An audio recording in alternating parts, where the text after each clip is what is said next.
Hello and welcome to a new video. আজ আমরা পশ্চিমবঙ্গের একটি অত্যন্ত গুরুত্বপূর্ণ বিষয় নিয়ে আলোচনা করব। 32,000 প্রাইমারি শিক্ষকের চাকরি বাতিল সংক্রান্ত কলকাতা হাইকোর্টের মামলা। এই মামলার প্রতিটি মোড় কিভাবে শিক্ষক এবং তাদের পরিবার জীবনকে প্রভাবিত করছে তা আমরা বিস্তারিত দেখব, এবং তার সাথে এই মামলা কিভাবে সূত্রপাত হয়েছিল, তারপর কোন জায়গায় গিয়ে এখন আছে, এবং পরবর্তী শুনানি কবে হবে, আগের দিন শুনানিতে কি হয়েছে, সমস্ত ব্যাপারটা জানতে পারবেন।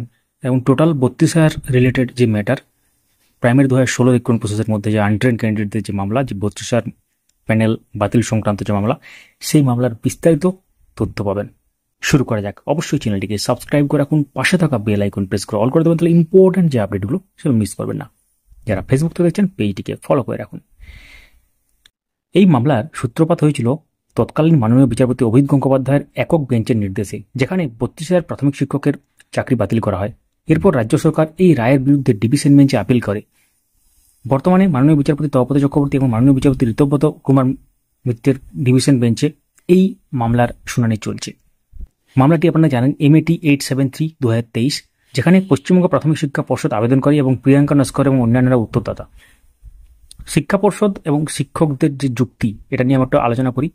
ন্যায্য শুনানির অভাব।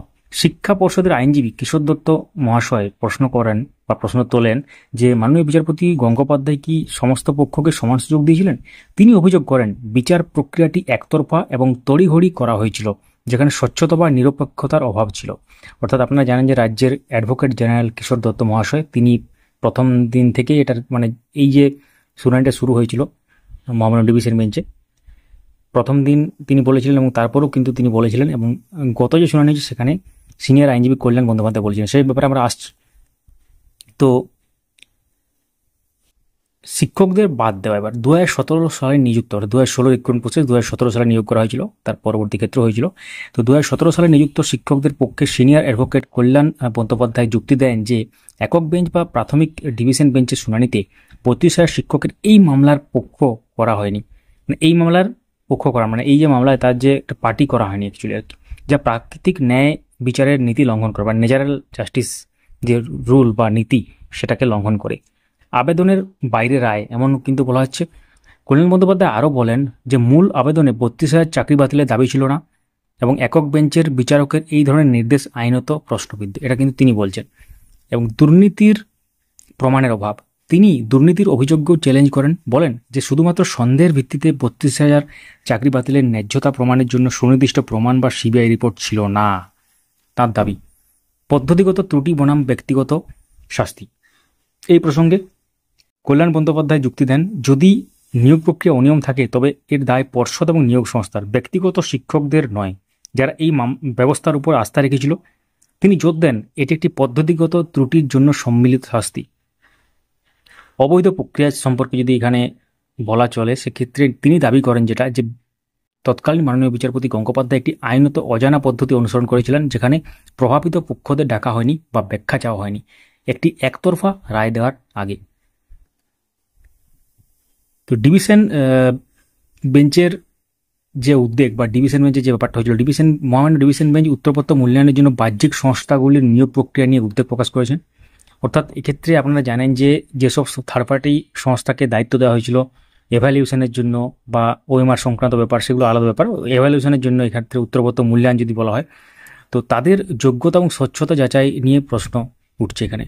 মাননীয় বিচারপতি তপব্রত চক্রবর্তী মন্তব্য করেন, আদালতে রাজনৈতিক মন্তব্য করা থেকে বিরত থাকুন, যা আদালতের আইনি দিকের উপর মনোযোগের ইঙ্গিত দেয়। এটা কিন্তু বলেছিলেন। এবং প্রভাব এবং ভবিষ্যৎ যদি উল্লেখ করা হয়, তো তাহলে এর ভবিষ্যৎ কি হতে চলেছে, ভবিষ্যৎ কি হবে বা কি ফাইনাল জাজমেন্ট উঠে আসবে, সেটা তো সময় বলবে, সেটা নিয়ে আমরা মন্তব্য করার কেউ নেই। কিন্তু পরবর্তী শুনানি কবে হবে সেটা আমরা দেখাচ্ছি কেস ডিটেল সহকারে। তো স্ক্রিনে এখন দেখতে পাচ্ছেন এই যে মামলাটি, এই মামলাটি আগামী 1 জুলাই 2025 শুনানির জন্য লিস্টেড আছে। এবং এর আগের শুনানিতে অনেক গুরুত্বপূর্ণ ব্যাপার উঠে এসেছিল, যেগুলো আমরা আলোচনা করলাম। এবং পরের দিন কিন্তু যেটা সম্ভাব্য বা শিক্ষকদের পক্ষের অন্য আইনজীবীরা বলবেন, সেক্ষেত্রে আরও গুরুত্বপূর্ণ কিছু ব্যাপার উঠে আসবে। আমরা লাইভ স্ট্রিমিং শেয়ার করার চেষ্টা করব আমাদের আপডেট মাস্টার ইউটিউব চ্যানেলে, বা অর্ডার কপির ব্যাখ্যা বা শুনানির ব্যাখ্যাও করব, যেভাবে করে এসেছি এতদিন ধরে। অবশ্যই আমাদের সঙ্গে থাকুন। এবং তার সাথে আগের দিন পরিষ্কারভাবে উল্লেখ করা ছিল যে ম্যাটারটি দুপুর 2টোর সময় উঠবে। 1 জুলাই 2025 ফিক্সড করা আছে একদম দুপুর 2টোর সময়। অনারেবল জাস্টিস ঋতব্রত কুমার মিত্র এবং অনারেবল জাস্টিস তপব্রত চক্রবর্তীর বেঞ্চে।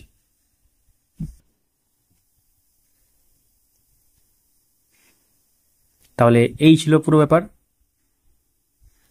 সঙ্গে থাকুন, দেখতেন। অবশ্যই যারা ইউটিউব থেকে দেখছেন আমাদের চ্যানেলে ভিডিও সেকশন গিয়ে আগের ভিডিওগুলো অবশ্যই দেখবেন, কারণ আগের ভিডিওগুলো না দেখলে আপনারা অনেকগুলো তথ্য হয়তো মিস করে গেছেন, সেগুলো আপনাদের জানা হবে।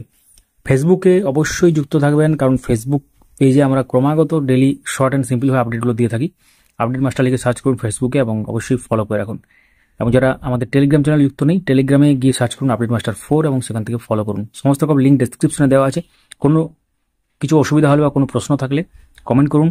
প্রাইমারি সংক্রান্ত বা আদার্স রিলেটেড প্রশ্ন করতে পারেন। কোন জেলা থেকে ভিডিও দেখছেন কমেন্ট করুন, এবং আপনারা অবশ্যই ভিডিওটি লাইক সবার সাথে শেয়ার করে দেবেন। ধন্যবাদ দেখার জন্য।